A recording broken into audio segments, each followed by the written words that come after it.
लोकसभा चुनाव के बाद महाराष्ट्र एनडीए में खटपट। बीजेपी नेता ने की अजित पवार को बाहर करने की मांग। महाराष्ट्र एनडीए में खटपट नजर आ रही है। बीजेपी की शिरूर तहसील के उपाध्यक्ष सुदर्शन चौधरी का एक वीडियो सोशल मीडिया पर वायरल हो रहा है, जिसमें वह पार्टी की एक बैठक में उप मुख्यमंत्री अजित पवार और उनकी राष्ट्रवादी कांग्रेस पार्टी एनसीपी को गठबंधन से बाहर करने की मांग कर रहे हैं। देश में लोकसभा चुनाव पूरे हो गए हैं और एनडीए ने बहुमत के साथ सरकार बना ली है। लेकिन चुनाव पूरे होने और देश में एनडीए की सरकार बनने के 20 दिन बाद ही महाराष्ट्र एनडीए में खटपट दिखाई दे रही है। महाराष्ट्र के पुणे जिले में शिरूर से भारतीय जनता पार्टी भाजपा के एक पदाधिकारी ने सत्तारूढ़ गठबंधन से उप मुख्यमंत्री अजित पवार और उनकी राष्ट्रवादी कांग्रेस पार्टी एनसीपी को बाहर करने की मांग की।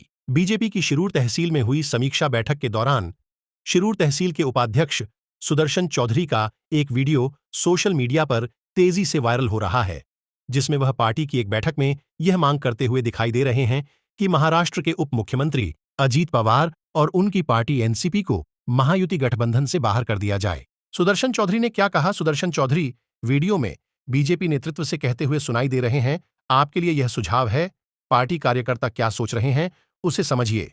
उन्होंने बीजेपी नेतृत्व से आगे कहा कि अगर आप कोई फैसला लेना चाहते हैं तो महायुति सत्तारूढ़ गठबंधन से अजित पवार को बाहर करिए। साथ ही चौधरी ने बैठक में मौजूद सुभाष देशमुख, राहुल कुलकर्णी और योगेश तिलेकर का जिक्र करते हुए कहा कि अगर अजित पवार सत्तारूढ़ गठबंधन का हिस्सा नहीं होते तो सुभाष देशमुख, राहुल कुलकर्णी और योगेश तिलेकर जैसे वरिष्ठ नेता मंत्री बन सकते थे। विधानसभा चुनाव से पहले खटपट। महाराष्ट्र में विधानसभा चुनाव से ठीक पहले चौधरी ने अजीत पवार के खिलाफ बयान देते हुए कहा कि बीजेपी पिछले 10 वर्षों से पवार की आलोचना करती आ रही थी, लेकिन राज्य में कार्यकर्ता अब भयभीत महसूस कर रहे हैं क्योंकि उप मुख्यमंत्री ही मामलों की कमान संभाल रहे हैं।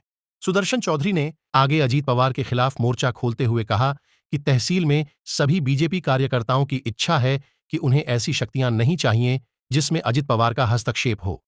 चौधरी ने वीडियो में बीजेपी बनाम अजीत पवार पर बात करते हुए कहा कि अजित पवार को सत्ता में क्यों लाया जाए ताकि वह आदेश जारी कर बीजेपी कार्यकर्ताओं की आवाज को दबा सकें। एनसीपी कार्यकर्ताओं ने जताई नाराजगी। चौधरी के इस बयान के बाद एनसीपी के कार्यकर्ताओं ने नाराजगी जताई और बीजेपी कार्यकर्ता चौधरी से माफी मांगने को कहा। साथ ही एनसीपी के कुछ कार्यकर्ता कृषि उपज बाजार समिति एपीएमसी परिसर पहुंचे और सुदर्शन चौधरी के खिलाफ नारेबाजी करने लगे। हालांकि सुदर्शन चौधरी ने बाद में अपने बयान पर सफाई पेश करते हुए कहा कि उनके विचार निजी थे और इसका बीजेपी के रुख से कोई संबंध नहीं है। सुदर्शन चौधरी ने मांगी माफी। सुदर्शन चौधरी ने बाद में अपने बयान पर सफाई पेश करते हुए कहा कि उनके विचार निजी थे और इसका बीजेपी के रुख से कोई संबंध नहीं है। उन्होंने अपने बयान पर हंगामा मचने के बाद कहा, अगर मेरे शब्दों से अजित दादा को ठेस पहुंची है तो मैं माफी मांगता हूं।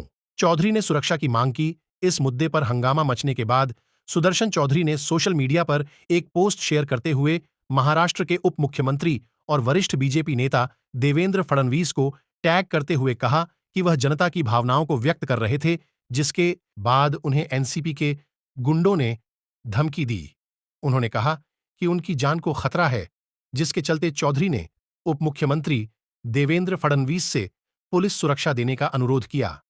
दोस्तों, अगर आप हमारे चैनल पर नए हैं तो हमारे चैनल को सब्सक्राइब, लाइक, शेयर, कमेंट जरूर करें।